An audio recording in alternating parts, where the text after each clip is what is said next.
ಆಚಿ ಮಸಾಲ. ಎಂತ ಅಡಿಗೆಯ ರುಚಿಯಾಗೋ ರಹಸ್ಯವು 20 ರೂಪಾಯಿ. ಓಕೆ, ಸದನದಲ್ಲಿ ಮತ್ತೊಂದು ವಿಚಾರ ಕೋಲಾಹಲ ಸೃಷ್ಟಿ ಮಾಡಬಹುದು ಅನ್ನೋದಾದ್ರೆ ಅದು ಬಿ ನಾಗೇಂದ್ರ ಅವರ ರಾಜೀನಾಮೆಯ ವಿಚಾರ.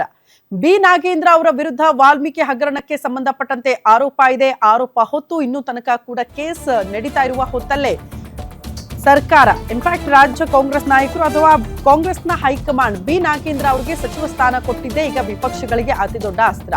ವಾಲ್ಮೀಕಿ ಹಗರಣವನ್ನ ಮುಂದಿಟ್ಟುಕೊಂಡು ಸರ್ಕಾರವನ್ನ ಕಟ್ಟಿ ಹಾಕುವ ಪ್ಲಾನ್. ನಾಗೇಂದ್ರ ರಾಜೀನಾಮೆಗೆ ಬಿಜೆಪಿ ಜೆಡಿಎಸ್ ಬಿಗಿ ಪಟ್ಟು ಹಿಡಿಯಲಿದ್ದು ಉಭಯ ಸದನಗಳಲ್ಲಿ ಇವತ್ತೂ ಕೂಡ ವಿಪಕ್ಷಗಳ ಗದ್ದಲ ಆಗೋದು ಗ್ಯಾರಂಟಿ. ನಿನ್ನೆ ಇಡೀ ದಿನ ನಾಗೇಂದ್ರ ರಾಜೀನಾಮೆಗೆ ವಿಪಕ್ಷದವರು ಒತ್ತಾಯ ಮಾಡಿದ್ರು. ಇವತ್ತೂ ಕೂಡ ಸದನದಲ್ಲಿ ಬಿ ನಾಗೇಂದ್ರ ವಿಚಾರನೇ ಅತಿ ದೊಡ್ಡ ಸದ್ದು ಸುದ್ದಿ ಆಗೋದು ಪಕ್ಕ ಅಂತ ಹೇಳಲಾಗ್ತಾ ಇದೆ. ನಾಗೇಂದ್ರ ಅವರು ರಾಜೀನಾಮೆ ಕೊಡ್ಲೇಬೇಕು, ಇಲ್ಲ ಅಂದ್ರೆ ಹೋರಾಟ ಮಾಡ್ತೀವಿ ಅನ್ನುವಂತ ಎಚ್ಚರಿಕೆ.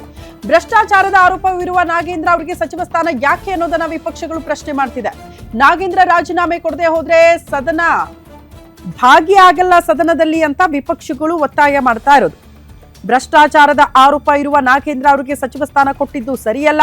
ನಾಗೇಂದ್ರ ರಾಜೀನಾಮೆ ಕೊಡದೆ ಹೋದ್ರೆ ಸದನ ನಡೆಸೋದಕ್ಕೆ ನಾವು ಬಿಡೋದೇ ಇಲ್ಲ ಅಂತ ವಿಪಕ್ಷಗಳು ಎಚ್ಚರಿಕೆ ಕೊಟ್ಟಿದೆ ರಾಜ್ಯ ಸರ್ಕಾರಕ್ಕೆ ಅನ್ನೋದರ ಡೀಟೇಲ್ಸ್ ಸದ್ಯ ಸಿಗ್ತಾ ಇದೆ. ಅಲ್ಲಿಗೆ ಬಿ ನಾಗೇಂದ್ರ ಅವರ ರಾಜೀನಾಮೆ ಪಡೆದುಕೊಳ್ಳೋ ತನಕ ಕೂಡ ಬಿಜೆಪಿ ಇದನ್ನ ಅತಿ ದೊಡ್ಡ ಅಸ್ತ್ರ ಮಾಡ್ಕೊಳ್ಳೋದ್ರಲ್ಲಿ ಡೌಟೇ ಇಲ್ಲ.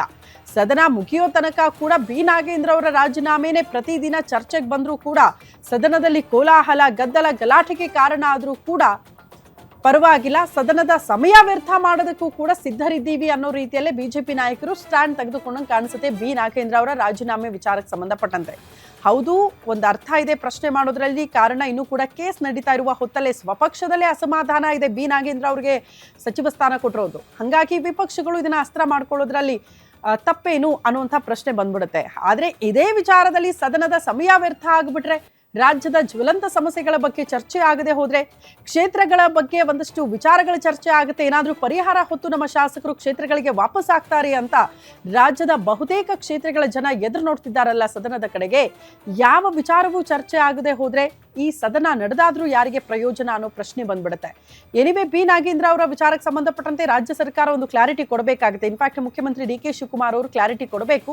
ಬಟ್ ಅವರ ನಿಲುವು ಆಲ್ರೆಡಿ ಸ್ಪಷ್ಟಪಡಿಸ್ಬಿಟ್ಟಿದ್ದಾರೆ ಮಾಧ್ಯಮಗಳ ಮುಂದೆ, ಯಾರ ಮೇಲೆ ಕೇಸ್ ಇಲ್ಲ ಹೇಳಿ ಅನ್ನೋ ಮೂಲಕ. ಹಂಗಾಗಿ ತಮ್ಮ ಸಂಪುಟದ ಸಹೋದ್ಯೋಗಿಗಳಿಗೂ ಕೂಡ ತಾಕೀತು ಮಾಡಿದ್ದಾರಂತೆ ಬಿ ನಾಗೇಂದ್ರ ಅವರ ಬೆನ್ನಿಗೆ ನಿಂತ್ಕೊಳ್ಳೋದಕ್ಕೆ. ಹಂಗಾಗಿ ಸದನದಲ್ಲಿ ಈ ವಿಚಾರ ಕೋಲಾಹಲ ಸೃಷ್ಟಿ ಮಾಡೋ ಸಾಧ್ಯತೆ ಇದೆ.